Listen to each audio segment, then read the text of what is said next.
Puerto Rican kid, bald head, loves snakes, loves Blizzy, Sergio Chacon. Yeah. What up, Pa? Peace. Welcome to the DBS podcast. It's your boy Sergio Chacon, aka Blizzy Chacon. That shit whack. I mean, it's always gonna be Dirtbag Shit podcast. The DBS podcast. My man, Howie Dewey. How you doing, brother? Good. How are you? I'm well. Have you been keeping up with boxing? Yeah. I mean, I watched the Lomachenko fight. That was unbelievable. I didn't see a good fight, right? Yeah, that was unbelievable. That was on TV. Anyone could watch it. It was on ESPN. I know. Did you feel that?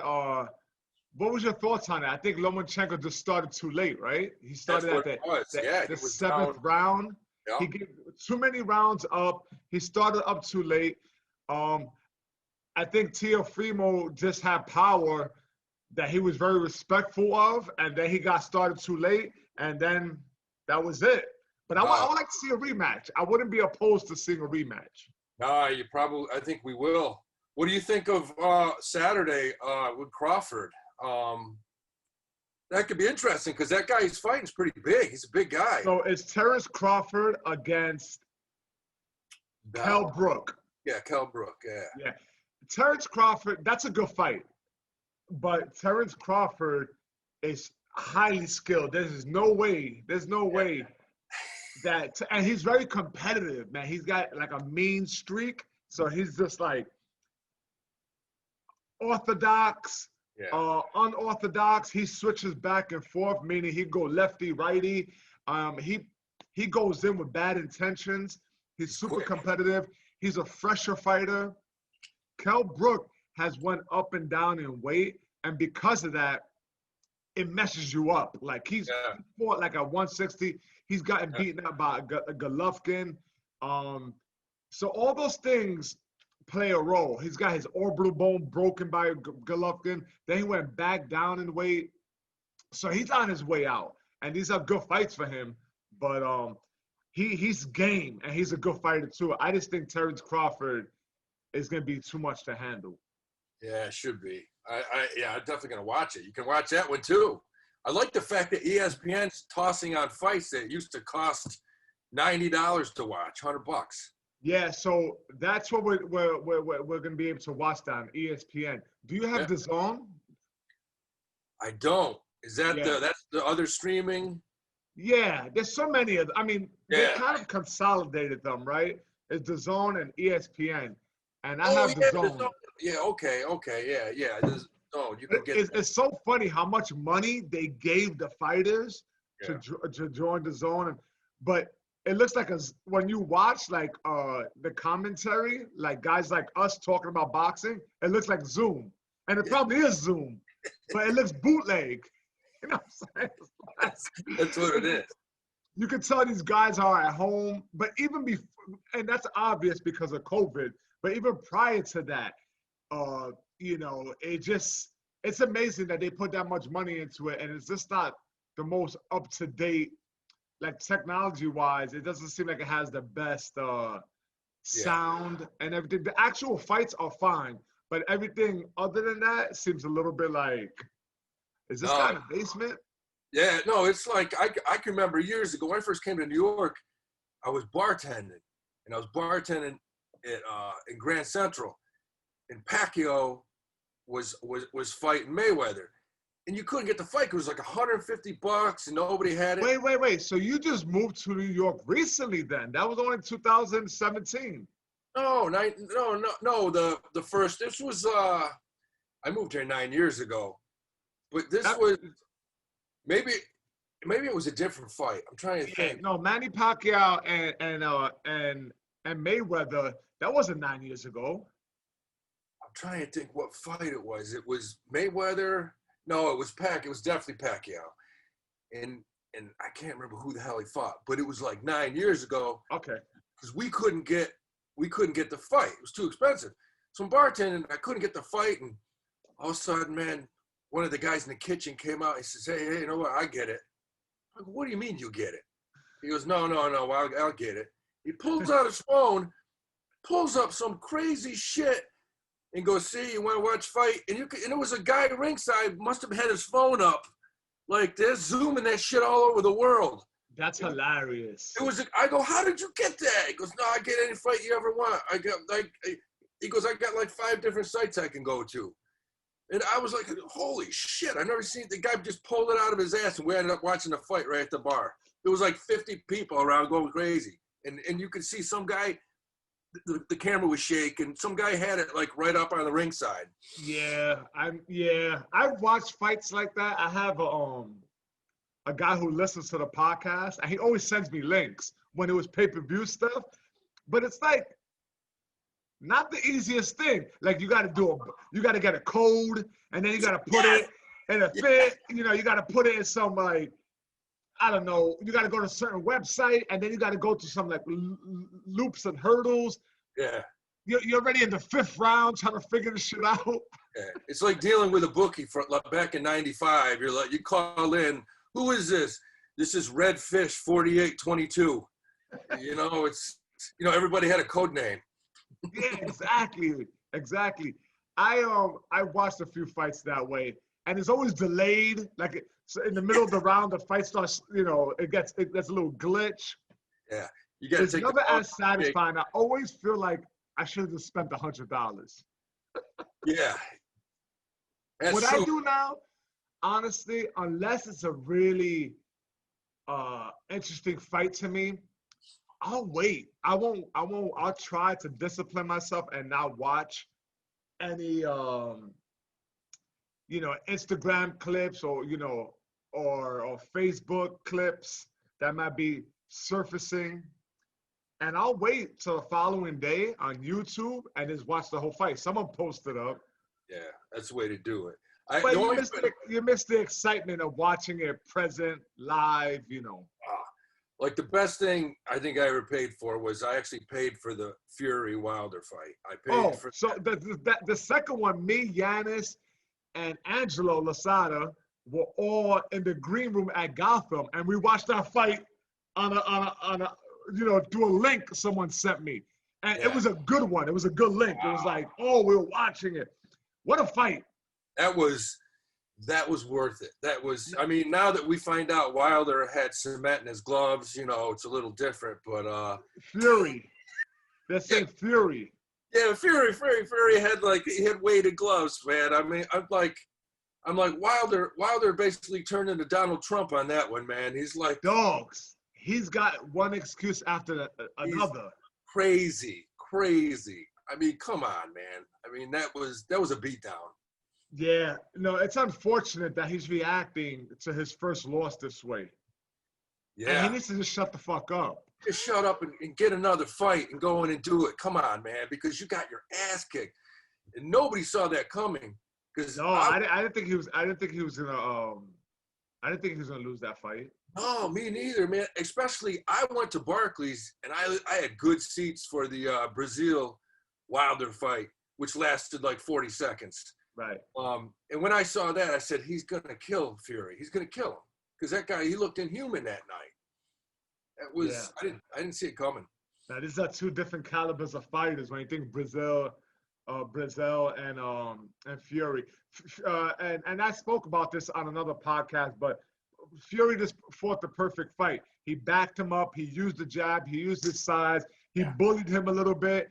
And he just, he knew he could fight on his back foot.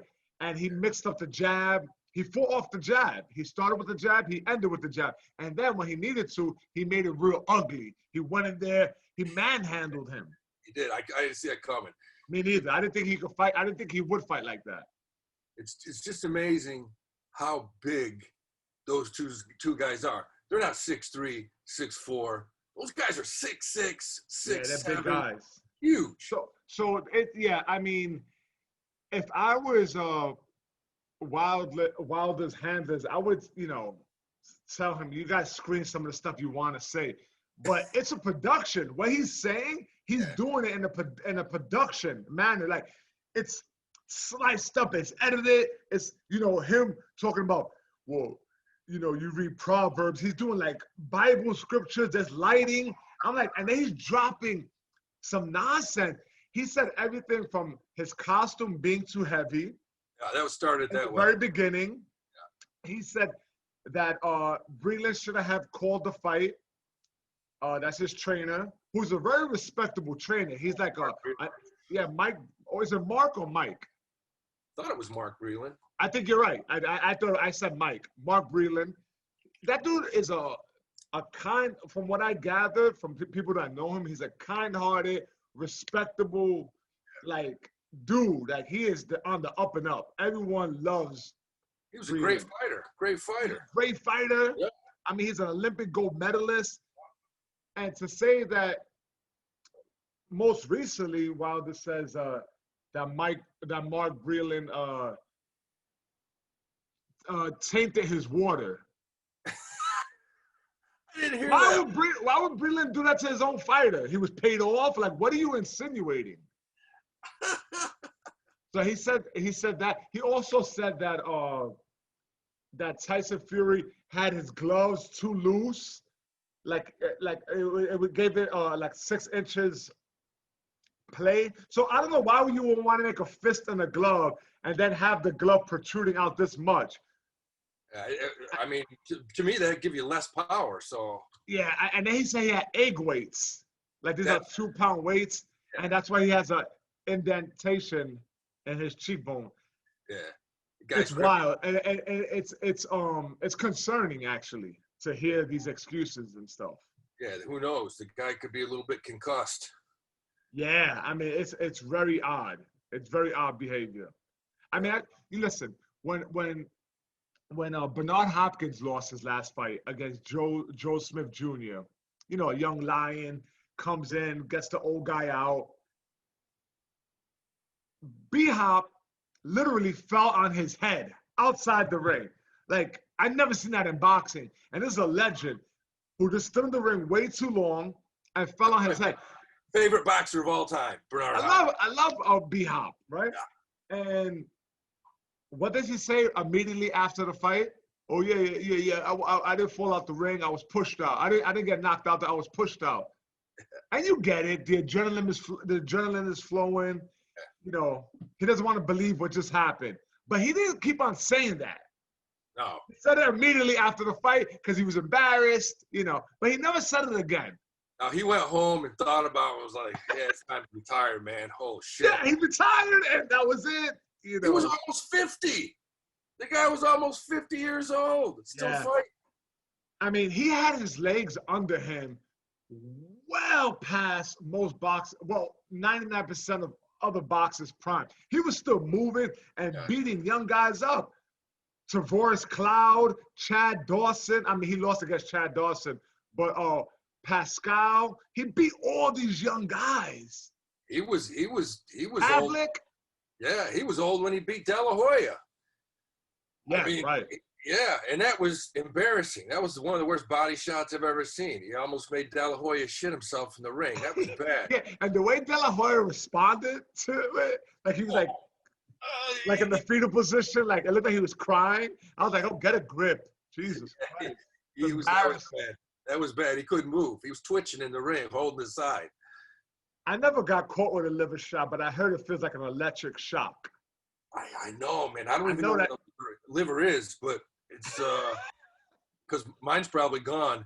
So, but yeah, it disables you. They say it's horrible. Yeah. Yeah. They say it's bad. I don't know. It's like supposedly you got to get hit just perfectly. Yeah, I mean, like right on the button, and it's delay response too. Like you'll get hit, and then your arms will just drop, and But I hear it feels like an electric shock, and you can't do anything. Like you become completely immobile. The only time I ever saw it is when what's his name hit Mickey Ward, and you could tell he hit Ward, and Ward backed up, and then just went down and was hit the ring. You could tell he was stunned. When Gotti hit Ward, he hit him right in the liver because Ward was messed up for like a minute and a half. I don't know how he got back up. Yeah, so Gotti, Yeah, was wincing at that. He was like, he got up from that shit. That's right. He got up, and then Gotti punched him like 20 times in the face, in the body, and then he came back. And those fights, to me, I don't know, man. I've watched them 100 times. I don't know how either one of those guys, well, Gotti definitely had brain damage, but I don't know how Ward's still talking now. Yeah, Mickey Ward and Arturo Gotti, that trilogy was it was absolutely beautiful violence. It was beautiful to watch. And it was so, they shared this bond. Yeah. Where they engaged in a battle, but there was so much love afterwards. Oh, because I don't even think they knew where they were afterwards. Yeah, they developed so much love and care for one another. It was almost like it was warming at the same time. Like you got trilogies like that, like Eric Morales and Barrera, and those were great fights, but it doesn't have that same warmth to it. Yeah.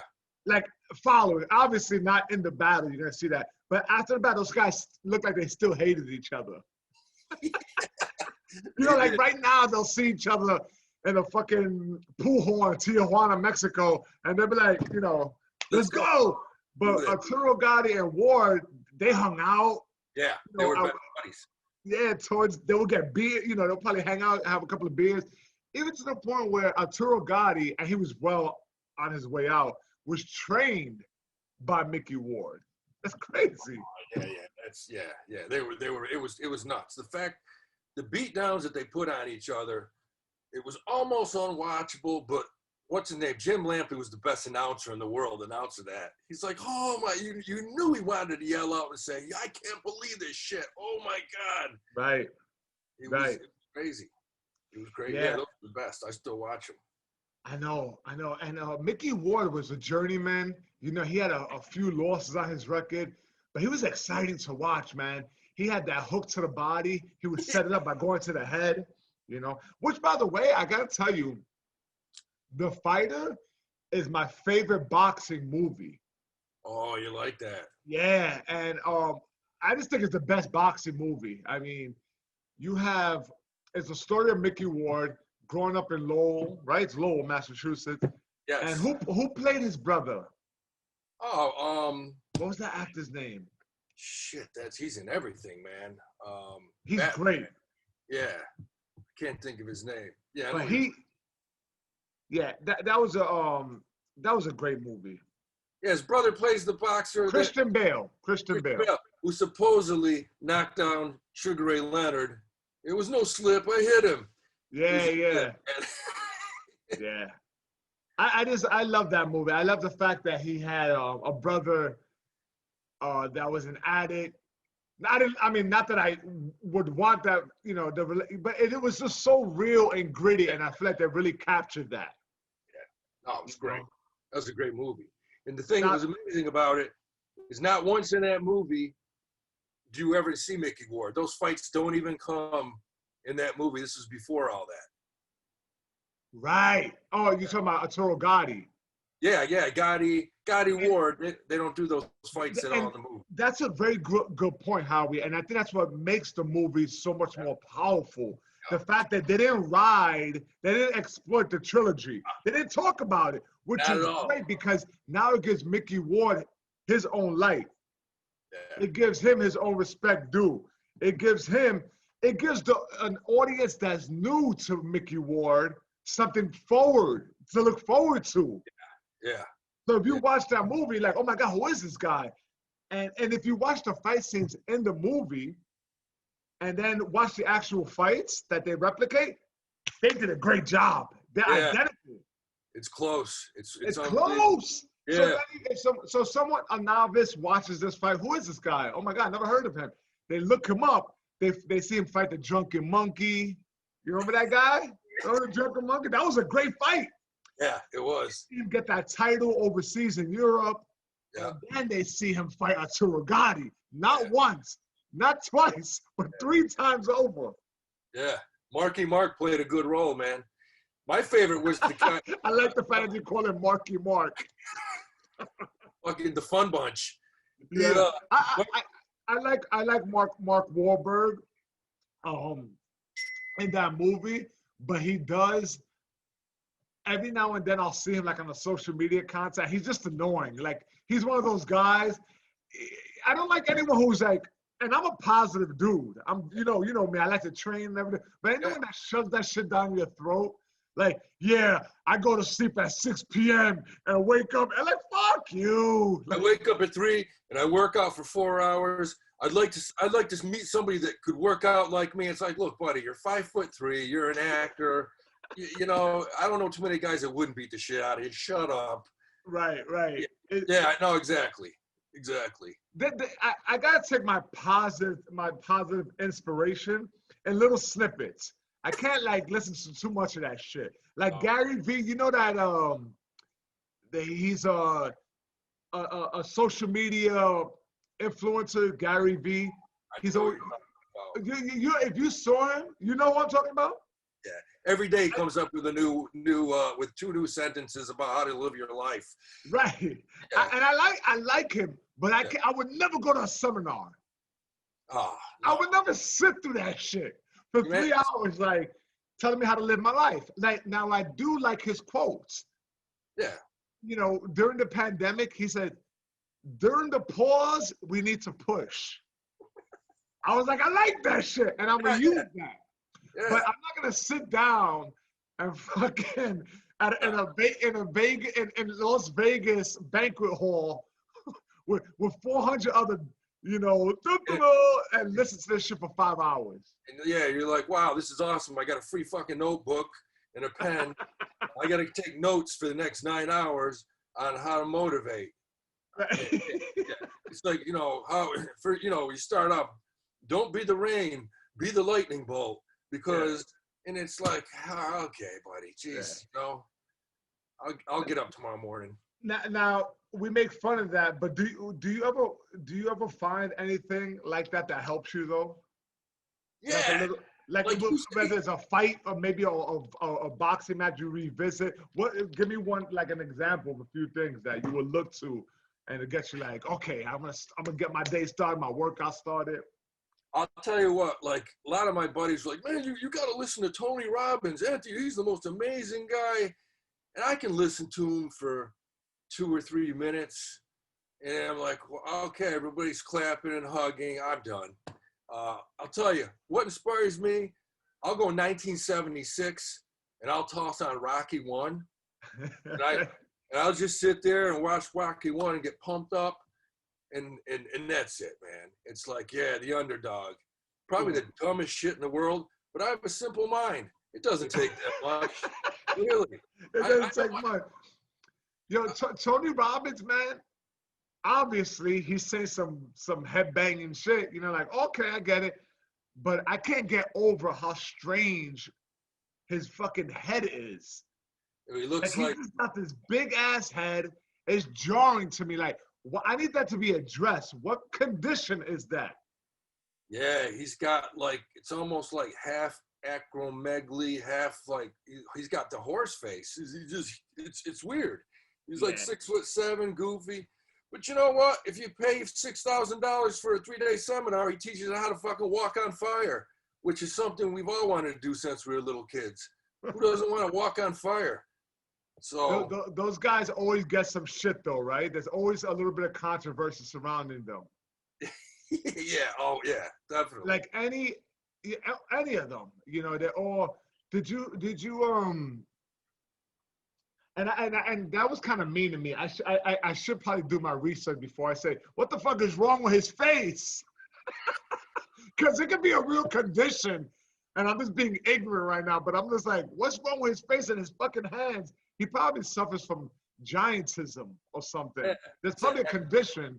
Yeah, it's an acromegaly. He's got Andre the Giant disease. Yeah, some shit. Yeah. Some shit that we're unwilling to look up, but just make fun of. No, but some of these... We're just like, fuck it. Some of these motivational speakers, though, I don't know if you read this. This just was in the New York Post yesterday. But there's a guy in New York City who ran this big church. Like 15,000 people. Like, people go watch it. This guy's like a legend. He's probably 36 years old, a pastor. I actually played basketball with him one time down at Chelsea Piers. He's like Justin Bieber's personal spiritual guide. And, you know, he's all about doing the right thing. And you go watch his sermon. What's his name? He's clapping. I can't remember this fucking. All you got to do is look up pastor in New York City fired for cheating on his wife. Because what happened was the poor guy must have got bored during the pandemic. Carl Lentz? Yes, that's him. And, you know, people are busting his balls. But basically what he did is he took his dog for a walk during the pandemic. And there was this hot Middle Eastern chick walking her dog. And he got bored. Next thing you know, he started banging her for the next 4 months. Over at her house, drinking bottles of tequila. Just, you know, and the guy was like me. You know, he wasn't good with the technology, and he left everything on the cloud. And not only did his wife find out, but the church found out, and they fired him. And it's like, you know, you're going to give me all kinds of advice and stuff. It's like, buddy, you know, I mean, rule number one, either get better with your phone or, you know, keep your dick in your pants if you want to keep it together. Yeah, it's a tough one, man. When you get these self-righteous spewing gems all fucking day, and you know, and then they're victims of self-indulgence. You know, they reduce themselves to their primitive ways. Yeah, I can get away with anything now. Nothing can stop me. Yeah. With me, I don't even worry about it, man. I see the park bench across the street, and I'm like, that could be me any second, man. Any second. So you're late. You feel like that about your lady, right? You feel like, you know, this is my rock. She holds me down. Yeah. She doesn't have anything to worry about that. It's because winter's coming and it gets cold out there. Man, I'm not chancing it. No, not that it happens anyways. Like, I'm not one of those comedians that says, yeah, when I go on the road, I got all kinds of chicks hitting on me. I had one lady in Pennsylvania one night. She was probably 65 with maybe 2 teeth, and she was hitting on me. I just never really passed my mind, so that's about it. Yeah. It all seems like you know, honestly, we're fucking human, right? You're gonna be attracted to certain things, but when I play out any scenario, and it's not my personal, sometimes I look at a friend who is actively like cheating on his girl or something. I'm like, yo, how do you do it? Like that's it. Like, how do you like do it? How are you able to go home? You know, like how do you have peace of mind? Not even. How do you have the energy? Yeah. How do you have the energy to keep that going? Even mentally, I couldn't do it. I mean, I wouldn't. I'm not. Yeah, smart. I mean, you're dealing with another personality. Yeah. You know, there's so much to it. You know, you're leaving home. A good portion of your day is needed, or your week is needed for that other person, and you got to remember all sorts of different things. You got to change your clothes. You got to flip the script in your head like everything is, oh, no, I haven't been sticking my dick in someone else. No, me? Oh, absolutely not. Like, I think it's sociopathic behavior. Yeah, you got to be good at it. Because I'd screw up the two sides. Like, if my girlfriend said, did you cheat on me last night? I'd be like, oops. I wouldn't even be able to look at it with a straight. I'd start laughing or something. I don't even know. Yeah. Well, you know what? We say, you know, I personally, I got things in order, and it says I know myself, right? And I guess it's like anything else. First of all, I don't live a life where it's like, oh my God, it requires so much energy not to cheat on my wife. I'm not, first of all, like, I'm not in that situation. Like, my mind is not like, oh, it's so hard, you know, and it's not. It's just like, whatever, because I'm in a good place, I think, with communication and everything with my wife. And I love her, right? But I think people will still cheat even though they're in love, but they definitely avoid, they're not addressing. But for me personally, if I drink, that's the first step into that, going towards that direction. If I drink, I dumb down a lot. Then the inhibitions are gone, and I'm definitely a whole lot more likely to do some dumb shit like that. So I eliminated drinking from my life. And those are one of the dumb things I would indulge in. There's many others. Right. You know, if I drink, I would be more likely to cheat. If I drink, I'm more likely to do cocaine. If I drink, I'm more likely to hang out way later. If I drink, I'm more likely to be less tolerant to somebody who wants to start a fight. If I drink, it just represents and you know, the worst version of me, inevitably, and there's no way around it. Yeah. All you got to do, if you just look at the past, and if you listed, say, the top 5 dumbest things you've ever done in your life, alcohol was involved. I mean, all of them, on all 5 of them. If I look back, I'm like, okay, yeah, that was a bad night. Yeah, I was in jail in that city that night. Went to jail and that. Alcohol was involved in all of them. Right. You know, you don't piss on a cop car while cops are in the car if you're not drinking. Have you done that? Yeah, Savannah, Georgia. I mean, yeah, the dumbest thing. I didn't. First of all, I didn't know it was a cop car. Second of all, I went behind the car because I'm like, cool, nobody will see me here. I got to piss really bad. So I'm pissing on the car. And I learned something, man. When you're in midstream and the cops open the door and come after you, you can't stop. Like, you can't stop. You can't put your dick back in your pants and run. Because if I could get it out, just let it go, because you're going to be in the cop car in a few seconds. Both cops got out and they looked at me and they said, just finish. And at that point, I was like, oh, fuck. I was like, guys, I'm sorry I didn't. He's like, all right, did you zip up? He goes, make sure you piss because you're probably not going to be able to for quite a while.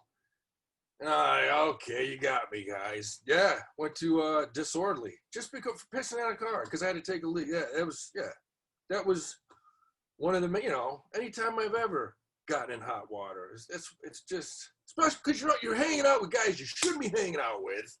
That's the big thing. You're hanging out with the crew that, you know, and it's just one bad decision after another. Yeah, it's always the same shit. Yeah. You know, anytime. So I have a few years without alcohol and everything, but every time I revisit it, that time and place, it's always the same thing. In my mind, I think it's going to be a great time. In my mind, I think it's going to be different. In my mind, I think I could cheat it. Yeah. In my mind, I think I got control of it, you know. And then inevitably, it's the same place. It's the same people. It's the same feelings of guilt afterwards. It's the same bullshit. It's the same thing. And that becomes so familiar and evident in a flash. And I'm like, I can't believe I'm here again. I remember thinking that. I remember thinking when I was, when I was drinking, I would give myself like 4 months, or, sober. It would go right back. And I'm like, how did I end up here again? And that is super discouraging and deflating. Yeah. That's me. I mean, Do you feel like that you're going through that now, or have you been there recently? Yeah. I mean, it's you'll put together a good string, and with me, I was getting in shape. Things were going good. And then the pandemic hits. I was one of the first people that I know of to actually get COVID. I don't know how or what, but my girlfriend and I got it pretty much the same day. So we got it. About a week later, her brother and mother got it. And then like a week after that, they passed away. So yeah, it was rough. So obviously you're running around, you're doing really depressing things like clean out his apartment, and which I will say this, we cleaned out his apartment, and I did find a bottle of Cialis which was cool. And it was good because then I found it, and I said to his son, I said, you know what? I think your dad would want me to have these. And he said, you know, you are living with his sister. I said, man, my aunt. Yeah, my aunt. He goes, you got to give me at least half of them. we split them. Now you're bargaining over fucking expired Cialis from 2012. Yeah, it probably was. But you know, it was just so it was just so depressing every single day. It was you're in shock, and you know, it still hasn't hit. So yeah, I'm like, I'm gonna go get a 12-pack. You know, I'm alone. She's got to do things, and it was the whole drinking alone thing. I don't go anywhere. I mean, nothing was open. Yeah. So I think I gained like 15 pounds in like 3 weeks. Yeah. And then you said, then it's the guilt, the depression. It's like, oh man. Then you go run and you feel worse. Because staying in shape is the easy part. Getting in shape is rough.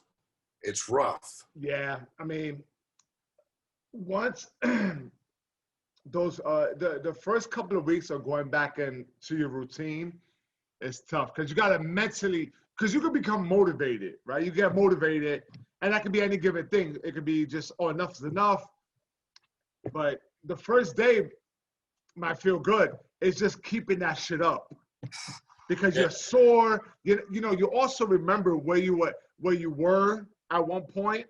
Yeah. You know, oh, man, I was able to do 5 miles of running. Oh, I was able to do 20 minutes on a jump. Whatever your training regimen was.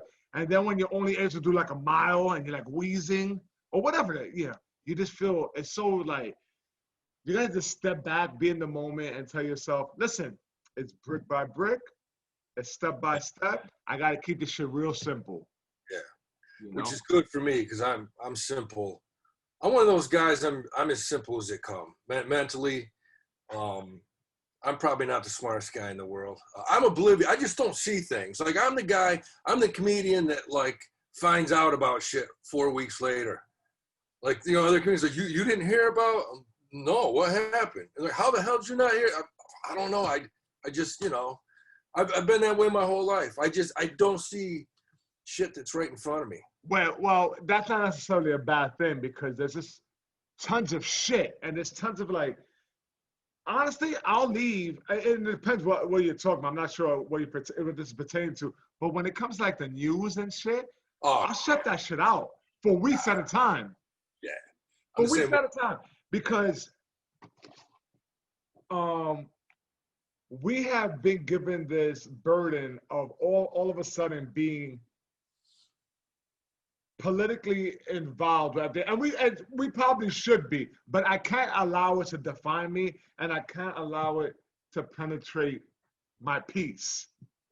Yeah. You know, I built something up where I just can't allow that to affect the way I feel every day.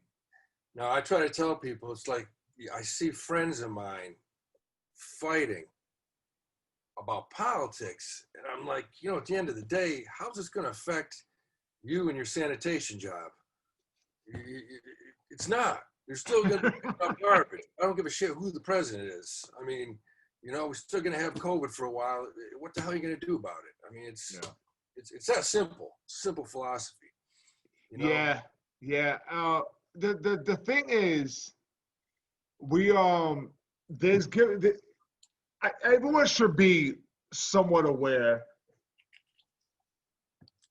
but there's lanes that have been given to certain people that I can't necessarily comprehend. And that's like this conspiracy theorists, like these motherfuckers, I'm just like, dogs, COVID doesn't exist. It's a hoax. Like that shit, you know, or we need to open like you gotta be realistic to what's going on. Like you gotta understand that there is a reality going on, and people are dismissing it as this other thing that is not existent. I'm like, how did you believe that, but you're not believing that? I had to deal with it this summer because we spent a lot of time in upstate New York to get out of here. We had to get out of here. So we went to upstate New York, where we're both from. And I'm running into friends. And they're like, do you think you really had COVID? Because, you might have been something else. And what are you talking, where are you going with this? Well, we really don't believe it. We don't know anyone that's had it. And I'm like, yeah, you live in a town of 300 people. Like, you're not going to catch it from a fucking rabbit. I'm like, you have to actually see people on a daily basis. And you guys, how many people I see more people in a week than you do in 10 years. But no, I had friends that didn't believe it. So what happens is, and what makes it very persuasive is the fact that, and I'm not going to go giving examples of conspiracy theories, we'll just keep it at COVID, right? Like how people dismiss that. Sometimes there's like little bits of truth in it that drive it. So that drives it. It's like, oh yeah, that's true. But then it's peppered in with a bunch of other bullshit. It's like, no, motherfucker, COVID is a real thing. And they make up this whole thing like we're in house arrest, and this is the first steps to living in a police state. I'm like, wait, nah, dog, slow the fuck down. Yeah. Time out. Yeah, man, and it's and a lot of times in the world I'm dealing with, like the people I'm interacting on a daily basis, it's the dumb motherfuckers. I'm not gonna even sugarcoat it. It's all the ones I'm like, oh yeah, you would believe that. It's never a surprise, by the way. It's always like someone like, oh yeah, Tom Hanks and Biden are pedophiles and they like to fuck the kid. I'm like, oh, I'm like, oh, you know what? Yeah, I believe you would think that. Like, it's never surprising on that end. Yeah, no, the Clintons have been running a worldwide child trafficking ring for the past 30 years. So I don't know about that, man. I don't know. That'd be really tough to hide, I think. Yeah. One of those kids' parents might say something. That's just me. Yeah. So I wonder, there's a lot of misinformation out there. All these platforms, Facebook, Instagram, they thrive off of that. And because there's no responsibility, no one has to be held accountable, because the promotion, they want you to just interact. So the more comments you make, the more things you click on, the more these companies flourish. And that's all they care about. The more they're able to advertise, the more, so it's like, boom, their job is done. But in the meantime, all this fucking bullshit is being crisscrossed. You can say anything you want. You can say anything you want. Anything you want. You just it's a free-for-all. Do whatever you want. Yeah, it's like a Royal Rumble, man. You just get in it. Exactly. It's like the Royal fucking Rumble. I mean, and it's just as realistic as Mr. Perfect. Oh, it is. And realistic as the Ultimate Warrior and Hulk Hogan, True All-American. Like, it's just as realistic as WWF in 1986. Yeah, it is. It's like Hacksaw Duggan and the Iron Sheik, driving to a match in the same car, smoking weed, drinking beer, getting pulled over. Like, aren't you two fighting tonight? Right. Fucking best friends. Can you imagine how demoralizing that must be for some fucking idiot kid, like in Kansas, right? He's like at the parking lot with his fucking father, like that, holding a foam 2x4 with an American United States of America bandana. He's been husking corn for fucking 3 months, saving up for this big night. Right. And then in pulls the Iron Sheik and Hacksaw Jim Duggan in the same vehicle, arms around each other, chugging on a couple of beers. Doing cocaine, getting pumped up for the night's match. That's so funny. Yeah, that's something, you got to sit down and explain to your son. That's got to be rough. His whole world. Dogs, and let me tell you something. I love wrestling. And, I as a kid, I watched a bunch of it. I love the theatrics. I always knew it was fake. I always knew. I never believed it. I never believed it. And it's fine if you did believe it because you're a fucking kid. But I never believed it. But I do believe that a lot of comics these days, we're going to be living the life of, if they weren't already, if you don't have something to thrive off of, entertainment wise, you can end up like these fucking wrestlers, going from town to town, making $30 a night, because what the fuck else is out there, I just no, listen, man, you just hit it on the head. I know so many comics that, yeah, they're like making $14 doing a rooftop show, spending like 6 hours getting there, doing 2 sets, be like, yeah, comedy's back. It wasn't bad, man. Yeah, man, when the new vaccine clubs will be opening up in January, things are going to be good again, even though there hasn't been a tourist in New York City in fucking 8 months. Yeah.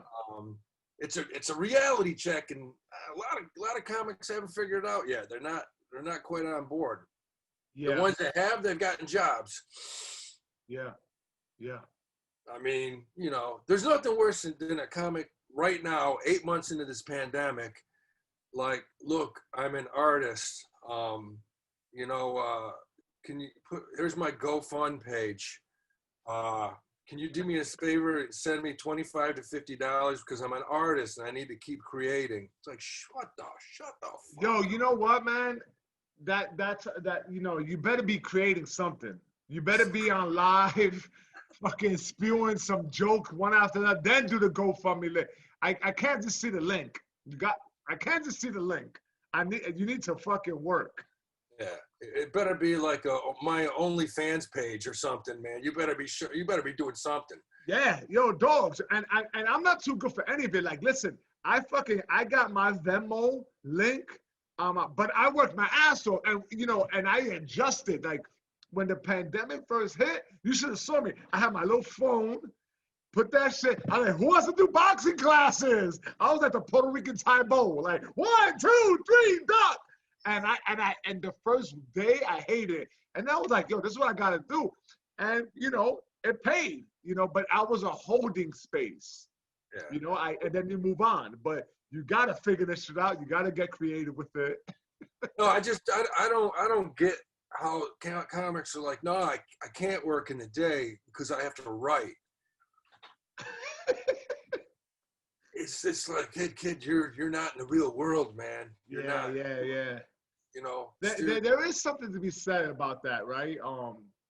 Holding on to that and having too much pride, and not being able to like make the adjustments and figure it out. Yeah. It's almost, with a lot of entertainers, they become suspended. I was talking to my boy Giannis about this. Giannis. Yeah. They become suspended in time. Like you're not a fucking kid anymore. Like you're not a teenager. You can't live. I mean, you could do what the hell you want. But understand there's gonna be consequences to that. Like, it's not gonna be fun. It's not gonna be easy, and it's gonna be a quick reality check. So you have to, behave like a fucking adult, not like a child. Yeah. I mean, everybody's in this pandemic's kicking the shit out of everybody. Nothing pisses me off worse than when you see a comic like, oh my God, we got to get back to indoor comedy because, the world needs laughter and I miss this more than anything. It's like, kid, shut the fuck up. I mean, go find something. That's like the least essential. I mean, listen, I would love for comedy clubs to open up and resume to like, the usual process and everything. But the comics who are saying that shit are not funny. No, they're the worst. It's like, this is my life. This is what I do. Because the comics who are funny actually figured it out somewhere. Yeah. The comics that are funny either quit their job or doing something full time now, or you don't hear from them. They figured it out. Like you said. I can't even. You stomach some of the stuff is tough, and I limit my social media intake. Like I don't go on Facebook. I only go on Facebook to find out who died. Facebook is my obituary. It's the modern day obituary. I'm like, oh shit, this motherfucker died. For me, it's basically, it's all people I knew in high school and college. And, they'll give the scoop on, what happened here, who got in that car accident, that kind of shit. Yeah. That's all it is. Yeah, and I never get off of Facebook like, oh shit, that was a great idea. I never leave that shit like. I really learned something. God, that was exactly what I needed. Yeah, it's the worst thing in the world. And when I do get on Facebook, it feels like a relapse a little bit. I get on it, I indulge a little bit. I don't feel great. No, when you get off of it, you put the phone down and you're like, yeah, my IQ just dropped 10 points. You feel a little dirty. Yeah, you feel dirty. It's almost like when you if I had a nice run without doing any drugs, then I buy the Coke and I have it in my little pocket, and I keep on looking at it. It's the same thing when you put the app back in your phone. You keep on looking at it like, oh, I'm not gonna touch that anymore. And then 2 seconds later, you're like this, right? You're like this. It's fucking. You're like, yeah. Oh shit! Look what happened to my 8th grade girlfriend. Oh man, that's terrible. Maybe I should reach out to her. Nah, not worth it. Yeah, not too long ago, I would say like last year, I got a message from my ex-girlfriend, and she wasn't like, we weren't like serious, but we dated for like 4 months. And you got that. She was crazy. I remember when I first met her, it was after a show I did with Donnell Rawlings. Remember Donnell? Yeah. You know Donnell, right? Yeah. Very funny. Hilarious. Yeah. So he used to have this show at Laugh Lounge called I don't know. It was a Monday night show he had there. Soon after Chappelle's show ended. So he was, grinding in New York. He would put me on. Ali Wong used to walk in there. And I remember, Ali, I didn't know who she was. And she used to like work out her shit there. And and this is me being very honest and a dirtbag. But I would watch it and I'd be like, damn, this girl is bombing every week. Like, who the fuck is this? Why he lets her up? And like, it just goes to show what a fucking idiot I was. She was already like established, I guess. And she was treating that Monday night show like an open mic. Meanwhile, it was like the biggest deal in the world to me. You're doing your best 15, man. What was that? You're doing your best 15 minutes. You got just going hard. And meanwhile, she's going up there, just fucking rolling the dice, trying new shit out. She's a beast, by the way. She's one of my favorites. Yeah. But he would have her come in. He would have Charlie Murphy. Charlie Murphy came through. Dion Cole. And then some Laugh Lounge regulars like Sim, the crew, whatever. So it was a good, fun show. One day, it was a Monday, and we used to party at a spot on Ludlow. So there's nothing like a party on a weekday.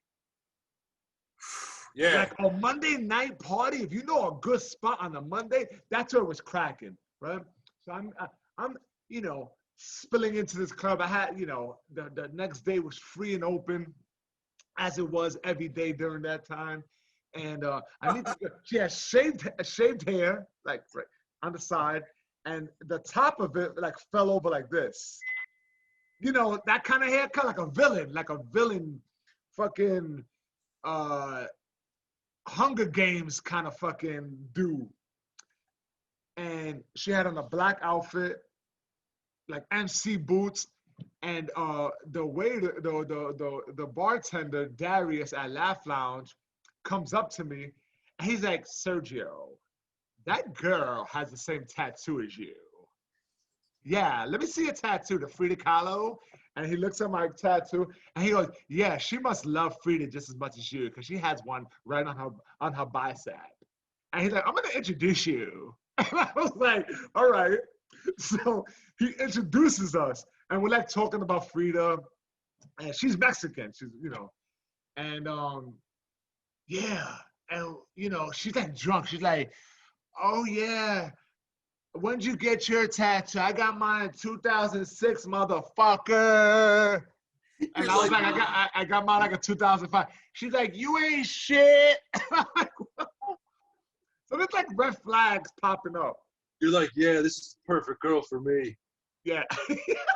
So a Great Dane walks by, right, while we're smoking cigarettes in the front of the club, and it had really big balls. And I was like, oh my God, look at that Great Dane. I said, look at that Great Dane. He got some really big balls. That turned her off. Yeah, like, I can't think of a lot of chicks that you would meet that be like, wow, man, you're right. That dog's got nice balls. She looked at me. She went, and she looked at me, the little string bang, whatever she had, like shook a little bit, and she walked away from me. I didn't see her the rest of the night. Actually, I did see her, and she was making out with some dude. Right? That was it. The following day, I got a MySpace message. MySpace is popping. Oh, God. Yeah. And who is it? It's her. So she looked up Donnell, combed through his friends list, and found me. Wow. Yeah, because she didn't know who I was. We didn't exchange names or not. I didn't give her my number. And she's like, yeah, I just want to let you know that, our conversation today was like really funny. And, I've been thinking about you all night. Like, she's mad obsessive. And, like, you have really nice arms. Fucking crazy. And I never told you this, but I got a thing for dog's balls. I didn't want to say it in public, but let's get together. Yeah, you're dealing with a psycho right off the bat. Yo, man, she was hot and cold, bro. And so there was a collector. So this is probably me at my hardest, partiest mode. So I tolerated certain company, as she did too, right? Like we were both in similar places, right? But one time, but she used to do really cool things. Like she would, like if there was a fight going on, she would set it up at her club that she worked at, and I'll be in a lounge area with 2 ferns, big screen TV, a bucket of Coronas for me and my boys. Oh, that's perfect. Yeah, hoping that the fight would have ended in the first round because I wanted to hang out on this rooftop all night long. So she was cool like that. Yeah. But we'd leave an establishment like that, and then she would look for a cab for us. Stop. And if the cab didn't stop, she would take off her heel and throw it at cabs. Oh, God. Dogs in net stockings. Just crazy. Crazy, yeah. Yeah, shit, crazy. Yeah, one time, I didn't want to hang out because every time I hung out with her, it was like a 2-day ordeal. You know what I'm saying? Yeah. Like, it was day drinking, it was everything. It was different weird shit. So I told her, I canceled like last minute or something. I forgot what it was, but I canceled on her. And then she was like, just come in front of the building. I'm here. I don't know who you think you are. So I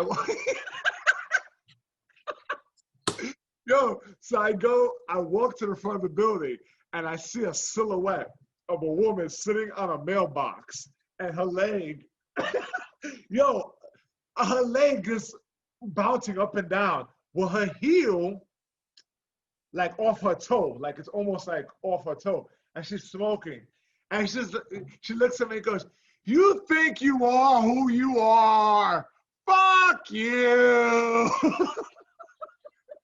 She's saying shit that doesn't even make sense. Yeah, but loud. Yo, Howie, like I'm in front of my building, and she's like, "You think you are who you are? Fuck you!"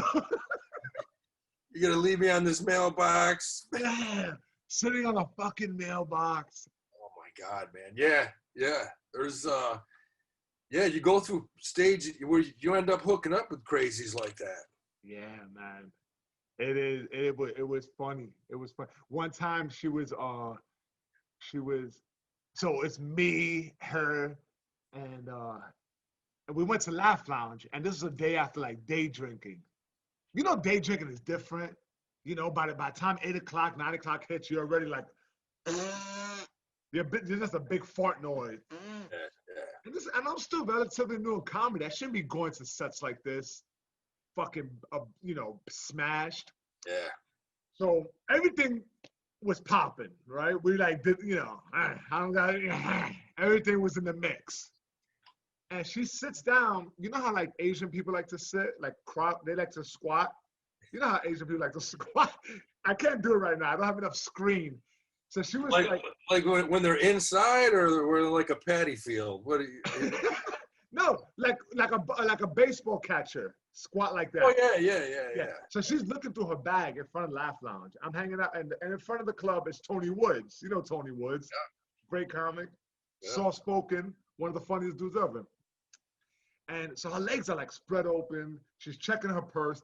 Like, looking through all her personal belongings under this fucking, like, stage lights that are in front of the club. Like, bright light. And she's under like, where's my lipstick? Where's my cigarettes? Whatever, And this is, I'm looking at her, and she's, and me and Tony are just looking at her, going through all her personal belongings. It looks very junky-ish, Because like people who do drugs and drink a lot, they like to look through their personal belongings at the weirdest times. And they'll pull everything out.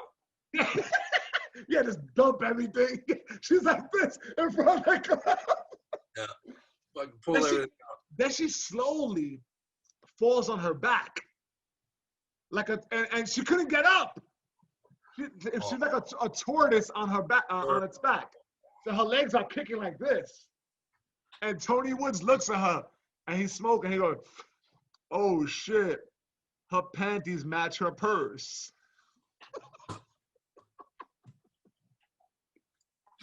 How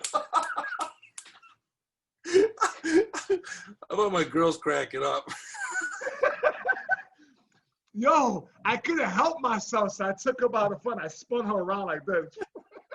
And she did like a backspin. And she's like, hey, stop it. Help me. No, I didn't do that, but I was very tempted. Oh, my God, man. So this was your girl for like 4 months? Yeah, it was, we were there. Yeah, dogs. We were seeing each other for a while. Going to her place in Brooklyn and, just being hungover. And then hearing a knock on the door.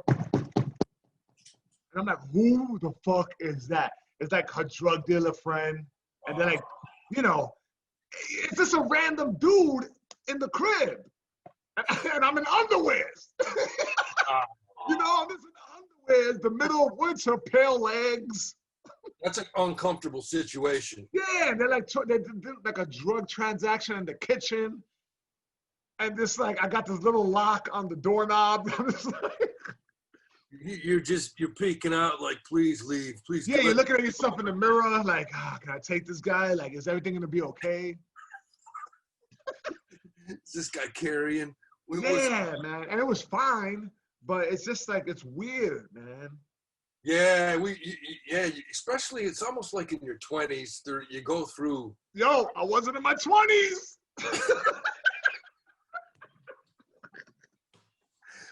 30s. Hey, I got divorced at 33, and I had a good 7-year run.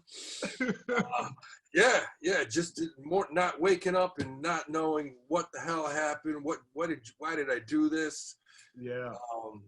Man, it's I have flashbacks sometimes at night when I'm sleeping. I wake up sweating. Do you have flashbacks?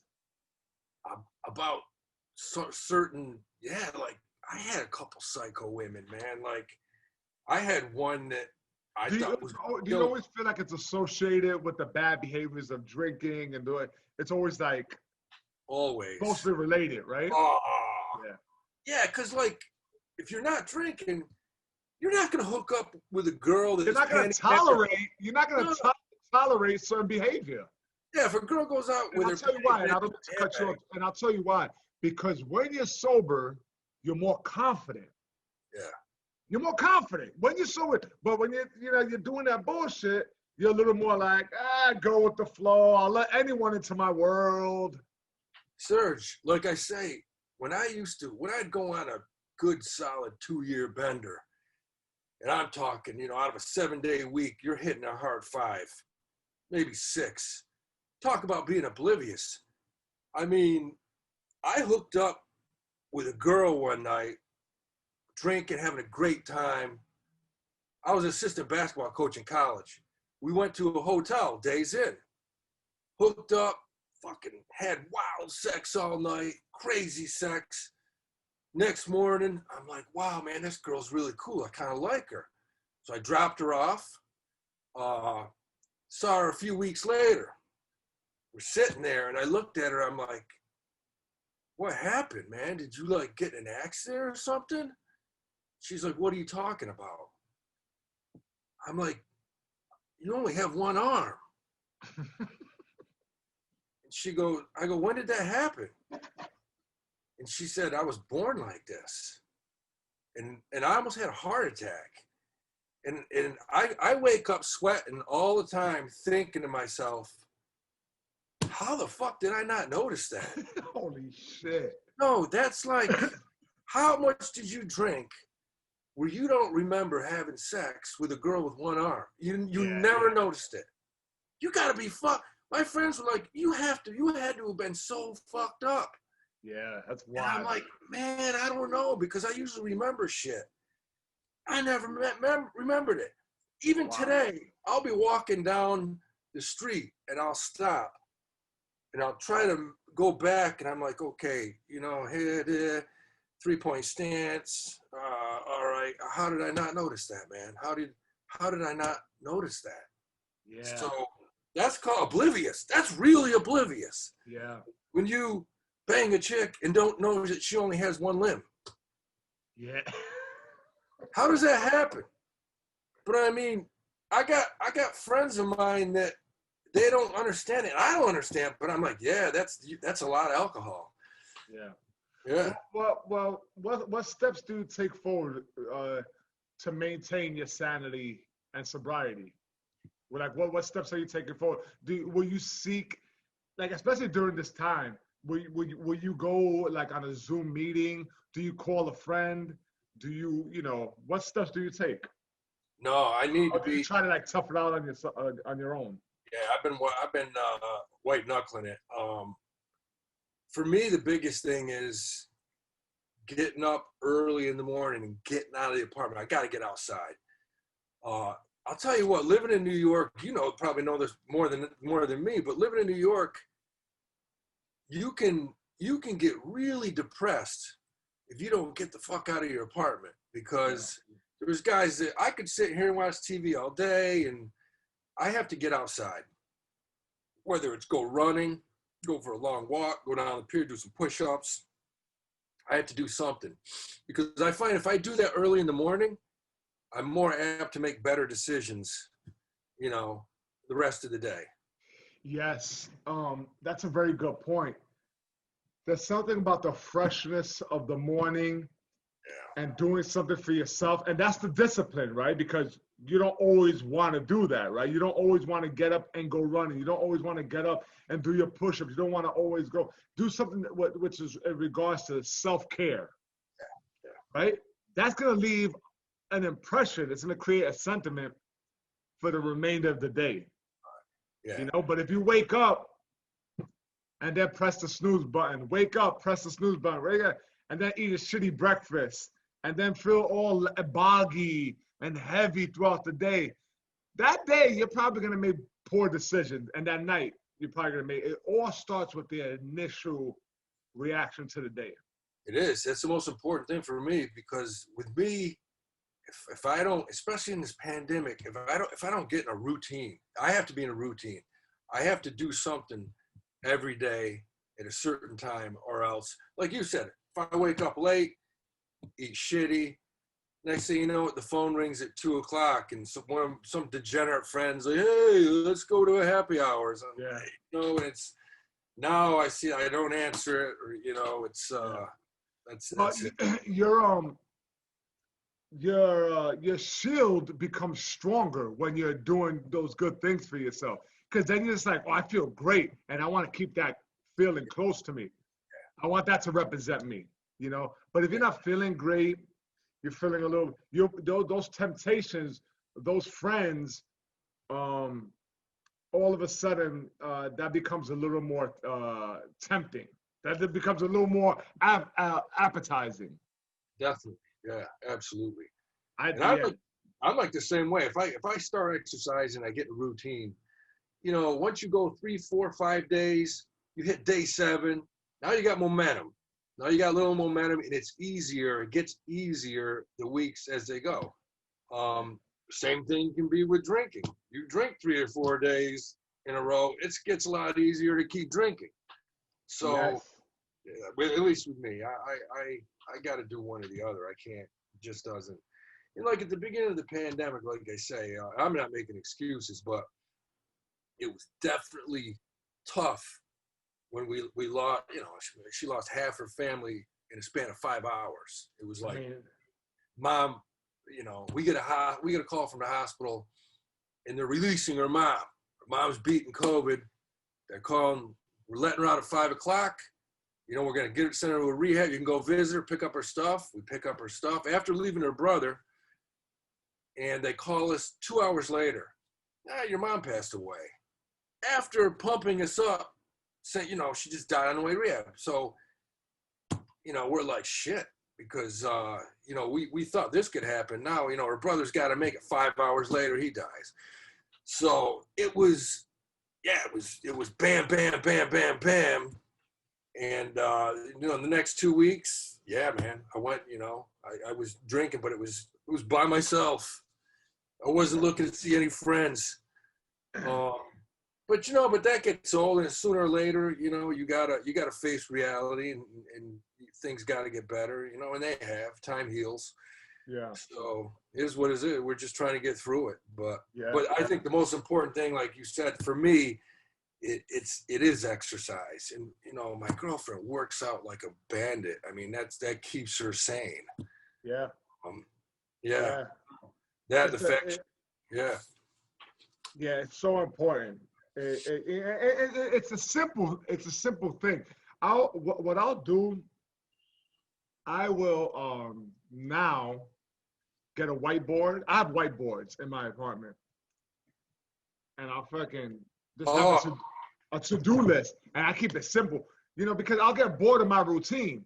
So I'll tell myself, and this is, you know, what am I gonna do first thing in the morning? And sometimes like a push-up routine, you know, and I'll check them off. And I'm also keeping an inventory of everything I do. So for this month, for November, on my running app, how many miles I clocked in, you know, and then I'll just have on my notes how many push-ups I do daily. And then I'll just try to beat last month, you know, and then like fun little games to myself. I don't necessarily, I'm not sharing them on Instagram, or so it's for me. They're little goals for me, you know, and if I feel like there's something worth sharing, then I'll share it. But I have to write it down. I got to physically see what's today's task and check them off. I got to physically, you know, see it. There's something about writing it and then checking it off. I'll write something as simple as watch a special today. You know, it could be a documentary, but something for me, because sometimes we're going throughout the day and it's like I'm a chicken with his head cut off. I'm like, what am I doing? I'll start one thing, I'll stop it midway, then I'll start another thing. It's like, no, complete the task at hand, you know, and understanding that care for yourself is so fucking important. It's the most important thing. But we live in a society where there's all these different things happening. Oh, you gotta grind, it's gotta be nonstop, and all this, it's nonsense, it's bullshit, it's unhealthy. Now, I'm not saying don't work hard, but definitely do it in a way where it's done in a way where it makes you feel it's doable, and it's task oriented, rather than, you know, you're just like all over the place. Because when I'm all over the place, I feel like it's just is draining, and then you're not getting the proper rest, and all that shit is important. Yeah, you gotta have goals that, I got a chance of hitting that. I could do like you. Running a marathon is a goal that a lot of people, there's no way, but you set the goal. You ended up running a marathon. Yeah. That's something you did day by day, week by week. You upped the mileage, and you took it one day at a time. That's a serious goal, and that's something that's attainable. It's kind of like, I'm not going to wake up tomorrow and be like, you know what, man, I want to start working on getting my rocket flying license. I want to hit the moon. That's something that's not going to happen. But, I want to get my helicopter. Like, it's not going to happen. But I could get up and say, the end of the month, I want to get up to 500,000 push-ups a day. Yeah. That's realistic. Yeah. Have you ever done a push-up contest with yourself like that? Yeah, I did a 6 month, man. I did a 6 month contest. I was in jail, but they gave us paper and a pencil, and I started doing like 200 a day, and like shit. By the time what was the most you ever did in a day? 1,550. 1,550? Yeah, that was the most. That's a lot. I just did sets of 50. 50, 50, 50, 50, 50. Yo, that's something. So for years, I've been doing, and this is the thing, like, you ask yourself whether it's your work, it's your relationship with working out, whatever it is, what's stale in it? How can you spice it up? And I'll use, working out as an example. I was doing sets of 25, 30 push-ups. Shits were easy. I was doing it for maintenance. I just did it, but I wasn't present. And then I told myself, I'm gonna do clips of 35 to 40, 45, and now I'm doing 50. And 50 feels like fucking work. 50 feels like, oh shit. But now I'm able to do overall more push-ups. It's not like I'm just doing 2 sets of 50 and that's it. When I was doing 4 sets of 25, I like enough of this shit. But now that I'm doing sets of 50, I'll bring it up to like 350, 400, 325 in a day, Oh, yeah. And it's almost like, and it's so easy because you're just adding 1 or 2 more. Yeah, and the big difference between doing 35 and 50 is your oxygen. It's all your lungs, because has nothing to do with strength. You get to 35, 36, it's like running a 100-yard dash. Yeah. You run out of breath. Yeah. I mean, that's what gets you in shape. Once you're doing 50, I mean, push-ups, in my opinion, all that stuff helps you running. Yeah. So I'm having a lot of fun doing that, like 50 in a clip, and and I can't do many of them. I'll do like 3 sets of 50, and then I go back to 40. But I'm no longer. The point I'm trying to make is that within a few weeks, I'm no longer doing sets of 25 or 30, and for years I was doing just that. So it's like you can always modify it to what you want to do. And that's simple things. Another thing I wanted to incorporate, and we were talking about earlier, guys who we find, motivational speakers and stuff like that. You heard of Goggins? That guy Goggins? That Navy SEAL guy? The guy that runs 600 miles a day, he does 4,000 pull-ups. If you can't get out, he's running with his water bottle. If you can't get out here and do 7, you're a there was a time like, all I needed was a little bit of that. And I was like, okay. And, I don't watch a lot of it, but sometimes all I need is like a minute of that motherfucker. I'm like, that guy is a mutant. Yeah. He's a mutant. He's not human. That guy. What's his first name? David Goggins? Yeah. He's an ex-Navy SEAL. Yeah. I mean, the story is interesting, man. He guy was like 400 pounds. Yeah. Lost all that weight and shit. He runs like he's like, I just did 7 days in a row. I ran 60 miles every day. My knees are a little sore. I'm like, holy shit, this guy's crazy. Yeah. So I found that to be fun to watch. And I watch him a lot. He's great. That guy's amazing. Yeah, I mean, it's fucking dope. So I brought him up because journaling, you know, when we write, if we're writing, given that we're stand-up comics, we want to write something funny, but it's not about that. It's just about reflecting it's about reflecting and holding yourself accountable for one or two reasons. I got to write today, right? Because I told myself I would do it. It's on my fucking whiteboard. And then two, just being as honest as you want. Because there's so many things, Howie, that we trick ourselves into not addressing. Oh, yo, we are master manipulators. Especially, and maybe you're not like that towards your loved ones, or I'm not like that towards my loved ones, but we are definitely like that towards ourselves.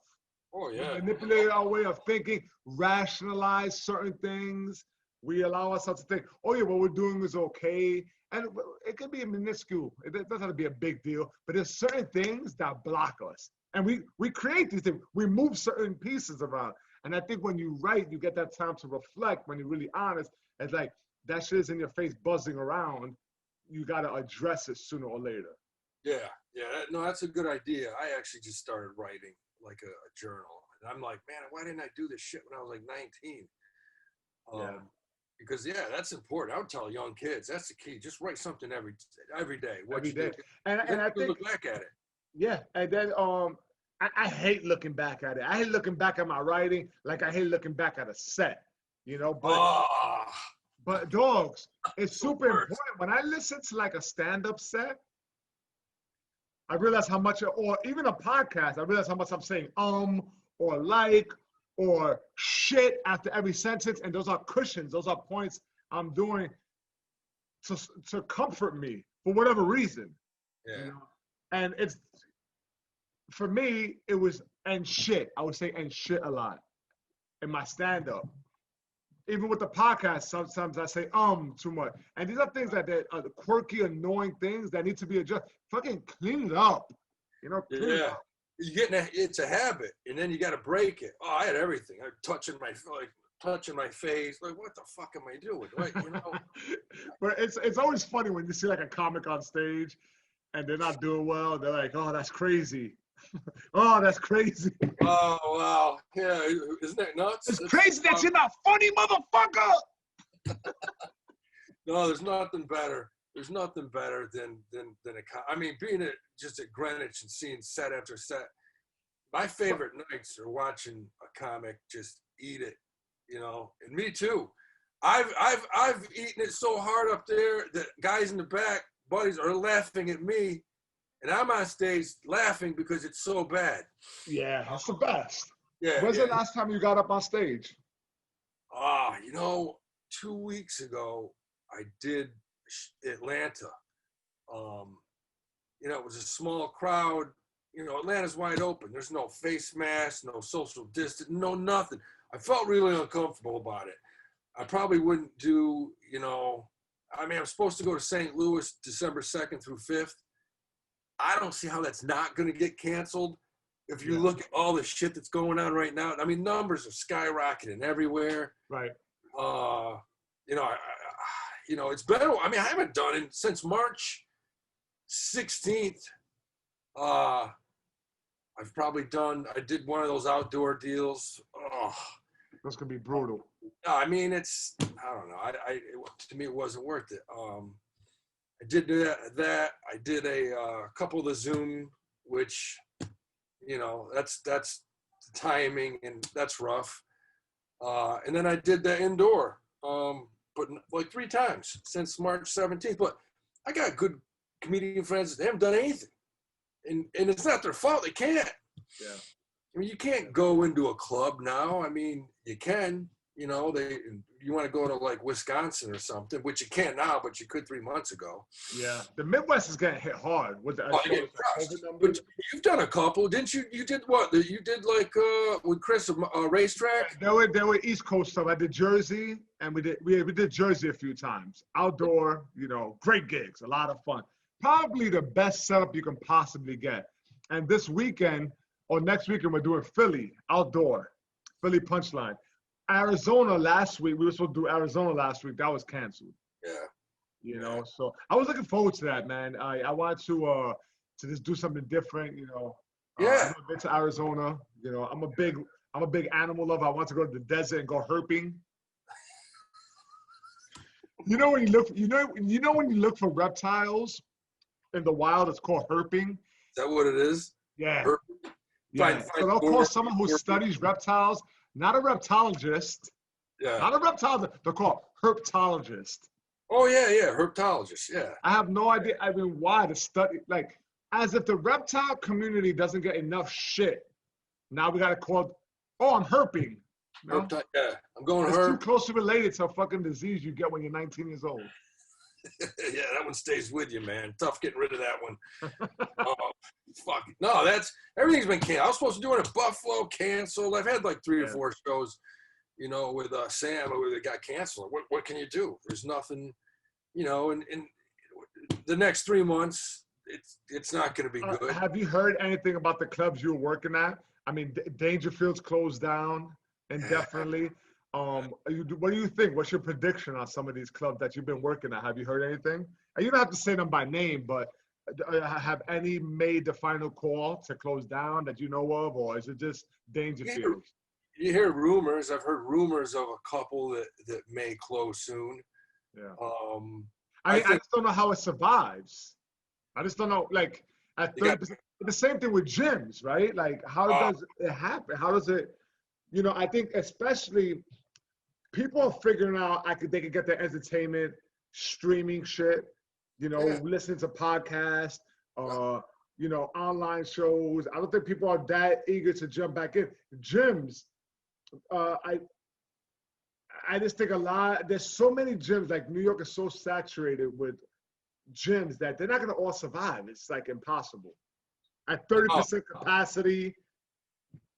You go to Chelsea Piers in the morning, 6 people working out. Have you been there?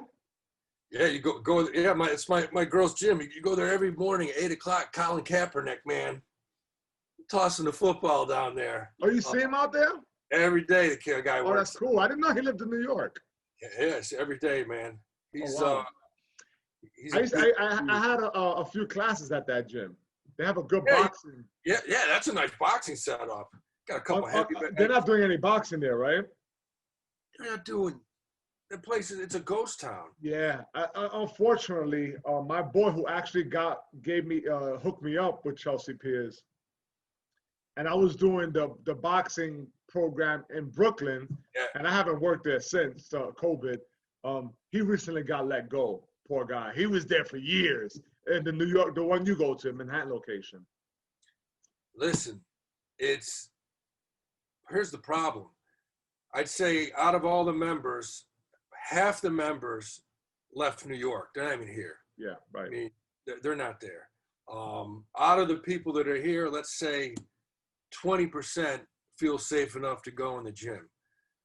So you look around that place working out, you might see the place is huge. Yeah. I mean, you can comfortably have 500, maybe 1,000 people working out there at the same time. Yeah, and it still doesn't feel crowded. No, and you might see 10. You might see 10 if you look around. So it's like they put the cap on 30%, and then there's people not that eager to do that shit. Oh. Especially that it's been so nice in New York. The weather's been nice too. Yeah. Oh man, it's like okay, let's say we get a vaccine in April, comedy clubs open up in June. I don't think people are going to be flying into small areas anywhere. I mean, open up restaurants 100% capacity. Who's going to be like, yeah, I feel safe. Yeah. Let's go into a restaurant with 100 people. Because that shit would still be lingering around. Yeah. I mean, and also, like, the idea that something like this caught us so off guard. And who's to say something else can't happen? Like something else with the same fucking aggression and, you know, if that can happen, who's to say something else can't happen and this be as devastating? Oh man, survival of the fittest right now. Survival of the fittest. It's my girl had to get a 3rd job.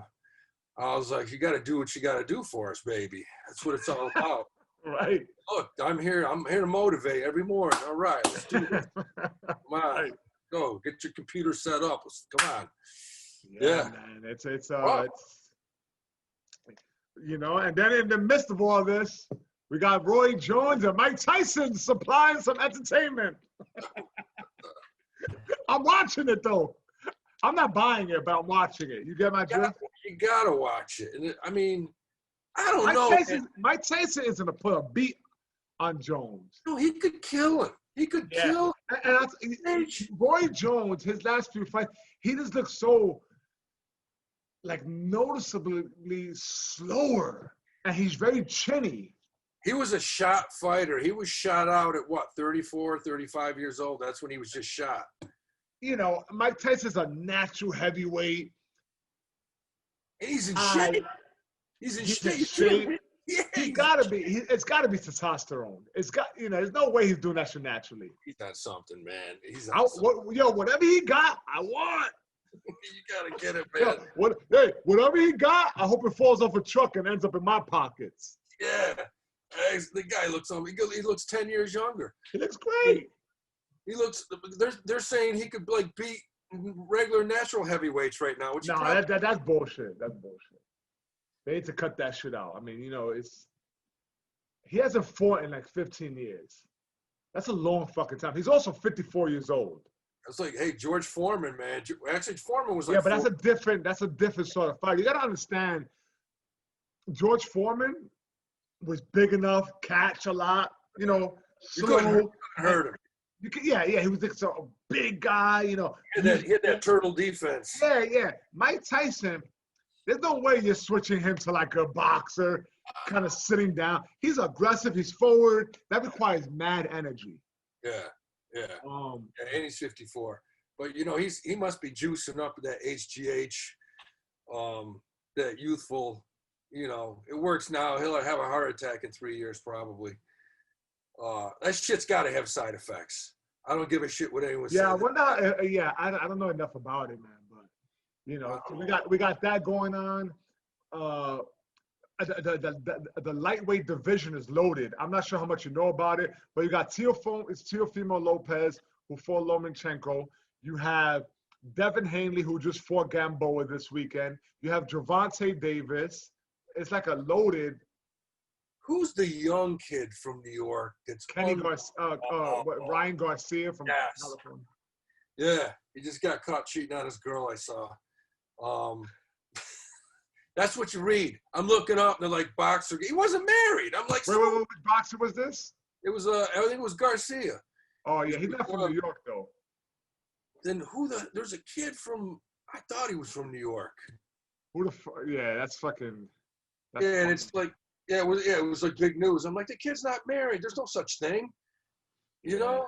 And until you're married, listen to me. I'm not married. Doesn't matter, man. I've known my girlfriend since 3rd grade. She knew what she was getting into. It is what it is.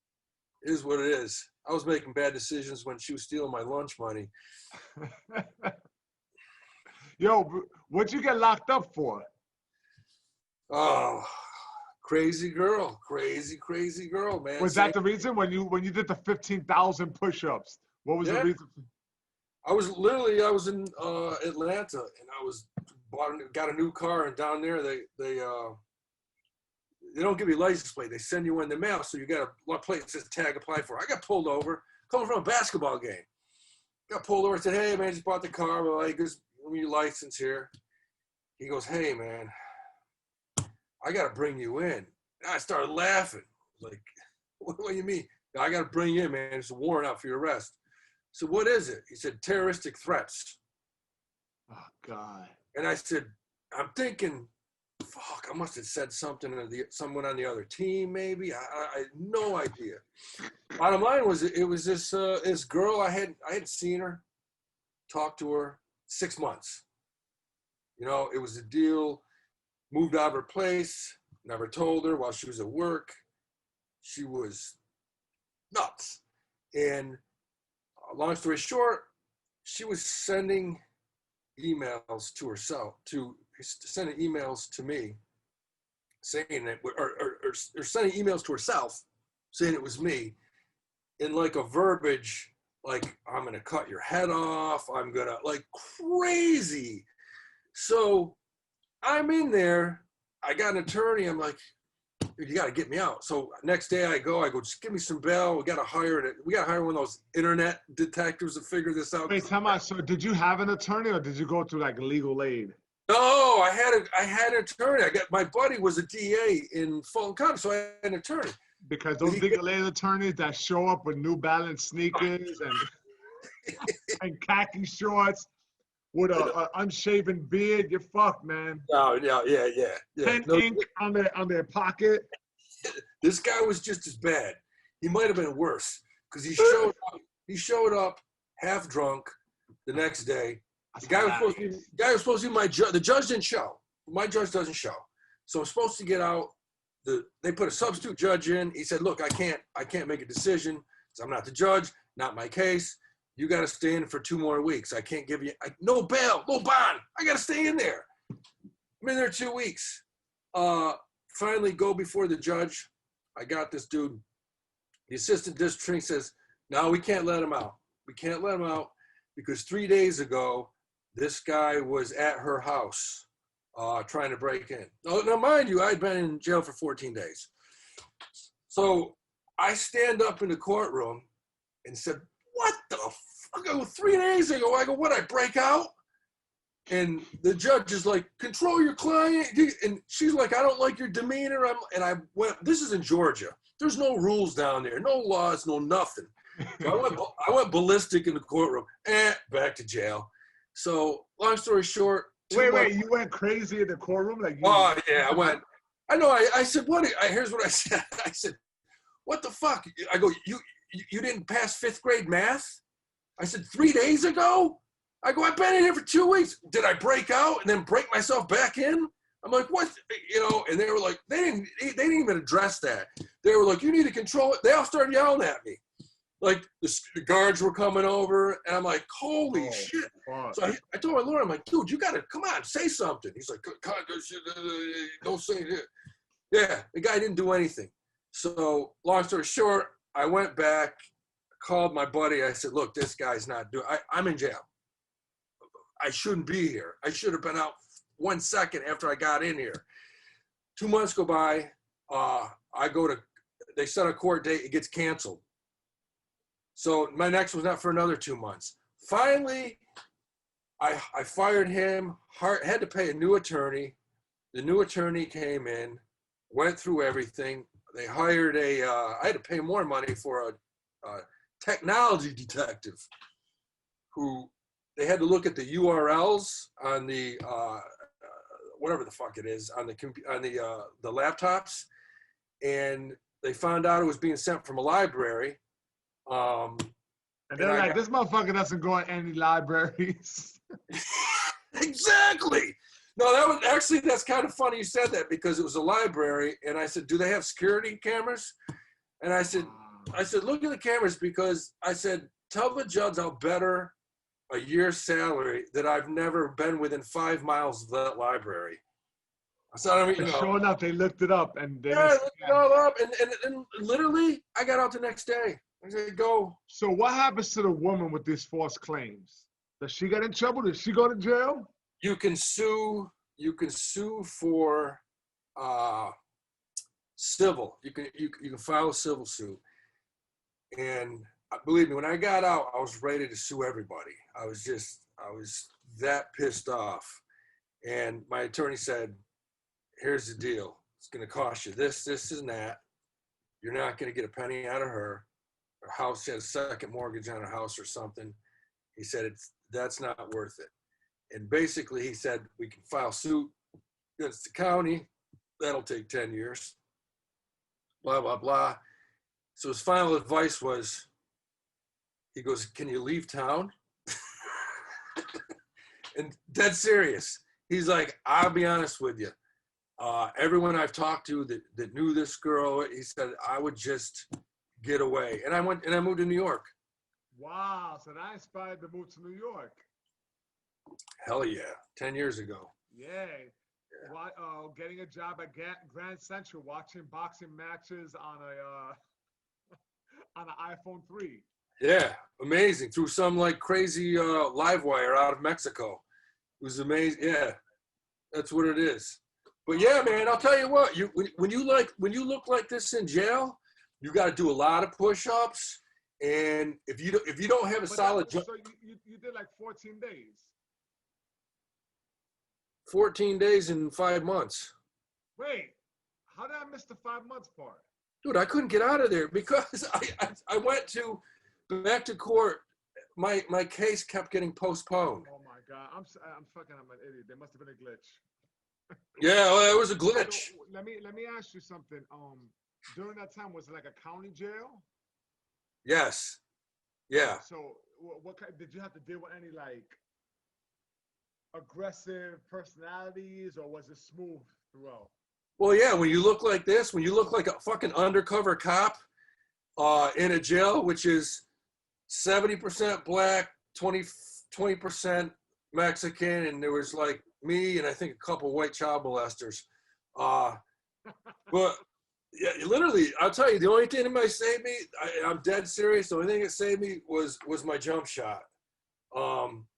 It was it, man, because you play hoops, you play 3-on-3, you play for cigarettes, you play for soups, the guards are betting on you. Yeah, it was, yeah, and my cellmate was this big 6'8" dude, so, no, I never had a lot of problems in there, man, I really didn't.